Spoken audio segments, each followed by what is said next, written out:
Halo semuanya, sekarang kita ini membuat video tentang LCS. Nah, LCS kita kali ini berfokus kepada Basic of Communication. Nah, pertama kenalin, nama gue Surya Bagaskara. Nama gue Raihan Karisma Sakitri. Nama gue Riyadian Sitohang. Nama gue Rangga Raditya Putra Pratama. Nama gue Bunga Mata Hilyas. Nama gue Givari Gifakan Hidayat. Nah, sekarang gue mau bertanya, kalian tahu nggak sih sebenarnya itu ada 8 alasan pentingnya komunikasi dalam dunia kerja? Ya, gue tahu. Di antaranya itu kalau kita punya kemampuan berkomunikasi di tim itu dapat meningkatkan produktivitas. Jadi misalkan kita komunikasinya bagus, jadi koordinasi timnya bagus. Nah, kalau udah koordinasi timnya bagus, maka dapat meningkatkan produktivitas. Nah, selain meningkatkan produktivitas, ada juga komunikasi bisa meningkatkan team building, itu kinerja tim. Jadi kalau kita mempunyai cara efektif dalam berkomunikasi dalam suatu organisasi, maka organisasi itu dalam mengerjakan suatu hal dapat dengan efektif. Itu menurut gua. Menghargai perbedaan toleransi dengan banyaknya ragam bahasa dan budaya, tentu Woi komunikasi. bro, jangan sambil main game dong. Bentar, menang. Tentu komunikasi dibutuhkan dalam dunia kerja agar rekan-rekan semakin bisa memahami satu dengan lainnya. Komunikasi yang efektif juga akan membuat rekan-rekan semakin menghargai perbedaan yang ada, sehingga suasana kerja pun terasa nyaman dan aman. Kemudian itu mempermudah dalam penerapan aturan. Komunikasi dalam dunia kerja berperan sebagai penerapan sebuah aturan yang Lu gak dalam sabar perusahaan. sih? Bentar, kita lagi. Asik banget lu main game ini. Bentar ya, lu mau join? Boleh. Setiap perusahaan pasti memiliki aturan masing-masing dan berfungsi untuk mencapai suatu tujuan bersama. Peraturan itu berfungsi untuk memudahkan seseorang dalam bekerja, dan peran komunikasi akan digunakan atasan untuk menyampaikan peraturan tersebut pada karyawan-karyawannya. Kalau menurut gue sih pentingnya komunikasi juga memudahkan kita untuk memahami karakter. Jadi komunikasi dalam dunia kita ini di kuliah digunakan untuk memahami karakter seseorang. Jadi dengan komunikasi kita bisa lebih mudah memahami karakter orang dan menghindari kesalahpahaman. Terus menurut gue satu lagi tuh untuk menyelesaikan suatu konflik. Misalnya kalau kita lagi ada di suatu perusahaan terus ada konflik, jalan keluar paling tepatnya adalah kita mengadakan rapat untuk mencari jalan keluar. Jadi menurut gue itu salah satu pentingnya komunikasi sih. Terus selain itu Kalau ada menurut lagi nggak? gue sih, oh ya satu lagi sama meningkatkan motivasi sih. Soalnya kan motivasi juga perlu kan buat kerja gitu. Terus komunikasi yang baik juga mempengaruhi buat rekan kerja sih. Kalau dari gue itu aja.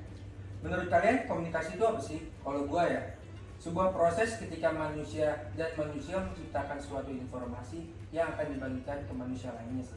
Kalau menurut gua komunikasi itu adalah interaksi antara beberapa orang untuk membicarakan suatu hal. Itu menurut gua kalau komunikasi. Kalau menurut gue sih proses penyampaian informasi dari satu pihak ke pihak lainnya. Kalau menurut gue simpel aja, ngobrol, berdiskusi dan bertukar pendapat. Oh iya, setuju sih, karena barusan gue baca di Wikipedia, komunikasi adalah suatu proses penyampaian informasi seperti pesan, ide, gagasan dari satu pihak kepada pihak lain. Pada umumnya, komunikasi dilakukan secara lisan atau verbal yang dapat dimengerti oleh kedua belah pihak. Apabila tidak ada bahasa verbal yang dapat dimengerti oleh keduanya, komunikasi masih bisa loh dapat dilakukan dengan menggunakan gestur tubuh, seperti menunjukkan sikap tertentu, misalnya tersenyum, menggelengkan kepala, mengangkat bahu. Nah, ini disebut dengan komunikasi nonverbal. Nah kan tadi udah tuh dari tentang komunikasi itu apa, terus kegunaannya di tempat kerja juga apa. Nah dari sumber yang kita dapatin ini terdapat 4 tipe komunikasi, itu ada apa aja sih? Dari yang gue baca sih, yang pertama tuh tipe komunikasi dengan diri sendiri. Pengertian komunikasi dengan diri sendiri adalah proses komunikasi yang terjadi dalam diri individu atau komunikasi dengan dirinya sendiri. Terjadinya suatu proses komunikasi di sini karena adanya seseorang yang memberi arti terhadap suatu objek yang diamatinya atau terlintas di pikirannya. Objek dalam hal ini bisa saja dalam bentuk benda, kejadian alam, pengalaman, peristiwa, fakta yang mengandung arti bagi manusia, baik terjadi di luar diri dari seseorang maupun dalam diri seseorang. Nah, kalau itu tipe komunikasi dengan diri sendiri, yang kedua itu tipe komunikasi antar pribadi. Nah, komunikasi antar pribadi itu adalah proses komunikasi yang berlangsung antara dua orang atau lebih secara tatap muka. Menurut sifatnya, komunikasi antar pribadi dibedakan menjadi 2 macam, yaitu komunikasi kelompok kecil dan komunikasi diadik. Kalau yang komunikasi diarik itu adalah proses komunikasi yang berlangsung antara dua orang dalam situasi bertatap muka atau ketemu langsung.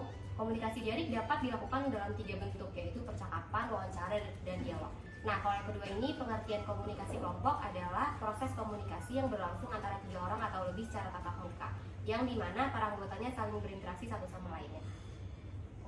Selain itu ada lagi yaitu tipe komunikasi publik, yaitu komunikasi yang dimana pesan-pesannya itu disampaikan oleh pembicara dalam situasi tatap muka di depan khalayak yang lebih besar. Jadi komunikasi publik ini memiliki ciri komunikasi interpersonal atau pribadi. Karena berlangsung secara tatap muka, akan tetapi terdapat beberapa perbedaan yang cukup mendasar sehingga memiliki ciri masing-masing dalam berkomunikasi. Dalam komunikasi publik, penyampaian pesan berlangsung secara berlanjut. Dapat diidentifikasi siapa yang berbicara dan siapa yang mendengarkannya. Ciri-ciri lain yang dimiliki komunikasi publik bahwa pesan yang disampaikan itu tidak berlangsung secara spontan, akan tetapi terencana dan dipersiapkan lebih awal. Tipe komunikasi publik ini biasanya ditemui dalam berbagai aktivitas seperti kuliah umum, rapat akbar, dan pengarahan lainnya. Nah, yang terakhir itu ada komunikasi massa. Pengertian komunikasi massa adalah proses komunikasi yang berlangsung di mana pesannya dikirim dari sumber yang melembaga kepada halayak yang sifatnya massa melalui alat-alat yang bersifat mekanis seperti televisi, surat kabar, radio, atau film. Ciri komunikasi massa yaitu sifat pesannya terbuka dengan halayak yang variatif, baik dari segi usia, suku, pekerjaan, agama, maupun dari segi kebutuhan. Ciri lain yang dimiliki tipe komunikasi massa itu sumber dan penerima dihubungkan oleh saluran yang telah diproses secara mekanik. Sumber ini berasal dari suatu lembaga atau institusi yang terdiri dari banyak orang. Contohnya reporter, editor, penyiar, teknisi, dan lain sebagainya. Oleh karena itu, proses dari penyampaian pesannya lebih formal, terencana, serta lebih rumit. Nah, sekarang ada juga nih komunikasi verbal. Komunikasi verbal sendiri itu adalah secara umum, komunikasi verbal adalah komunikasi yang berbentuk lisan ataupun tulisan. Contohnya adalah penggunaan kata-kata.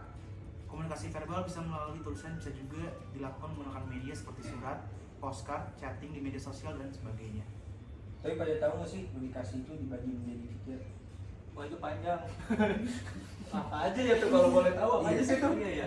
Apa aja tuh? Nah, kalau yang gue cari di internet, itu yang pertama adalah proses komunikasi Aristoteles. Proses komunikasi ini mampu diterima secara luas di antara proses lainnya. Proses ini memiliki 5 elemen yang meliputi speaker, speech, occasion, audience, dan effect. Proses Aristoteles ini menitikberatkan pada pembicara atau speaker dan pesan atau speech, karena pembicara dipandang sebagai pihak yang aktif dan berperan penting dalam mengirimkan pesan kepada halayak.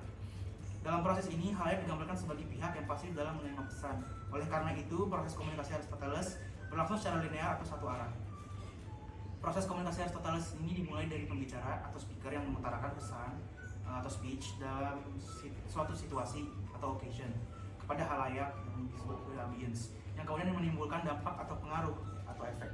Nah, kalau itu dari Aristoteles, yang gue tahu yang kedua itu dari Harold J. Laswell. Nah, dia ini melambangkan proses komunikasi yang dikenal dengan model komunikasi Laswell. Proses komunikasi Laswell ini berupa komunikasi linear atau komunikasi satu arah. Nah, gue lanjutin yang dari Rara ini. Proses komunikasi Laswell ini diawali itu dengan mengirim pesan, sender, yang menyampaikan pesan message melalui media, medium yang diterima oleh pesan, kemudian menciptakan umpan balik atau feedback untuk diberikan kepada pengirim pesan. Gitu sih. Selain itu ada menurut si Wilbur Scrum, dia menggambarkan proses komunikasi itu berlangsung secara 2 arah. Mengirim pesan maupun penerima pesan dapat berganti peran dalam mengirim dan menerima pesan. Pesan dikirimkan setelah proses encoding. Karenanya pengirim pesan juga disebut dengan encoder. Penerima pesan dan receiver disebut dengan decoder karena pesan yang telah di-encode oleh pengirim pesan mengalami proses decoding yang dilakukan oleh penerima pesan. Nah, proses komunikasi menurut Scrum itu dimulai dari pengirim pesan atau si encoder yang mengirim pesan kepada penerima pesan yang kemudian secara bergantian mengirim pesan kepada pengirim pesan pertama. Sedikit susah ya bahasanya ya. Ini banyak pesan-pesannya. Mantap ya. Oke, mungkin segitu sudah selesai video dari kami. Kurang lebihnya mohon maaf. Terima kasih. 5, 4, 3, 2, 1, close the door. Bye. Bye. Iya dong.